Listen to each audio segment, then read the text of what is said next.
યુવાન પર ડમ્પરના ટાયર ફરી વળતા મોત। મુન્દ્રા ખાતે આવેલ ઝરપરામાં રોડકામ દરમિયાન ડમ્પર રિવર્સ થતા રોડની બાજુમાં સૂતેલા 18 વર્ષીય યુવાન પર ફરી વળતા તેનું કમકમાટીભર્યું મોત થયું હતું।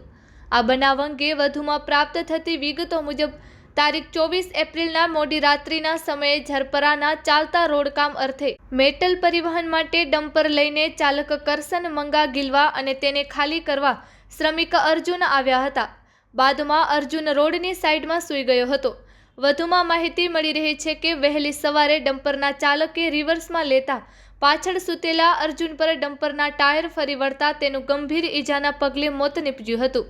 આ બનાવ અંગે ડમ્પરના ચાલક વિરુદ્ધ પોલીસ મથકે ફરિયાદ નોંધાવવામાં આવતા પોલીસે આગળની વધુ તપાસ હાથ ધરી છે।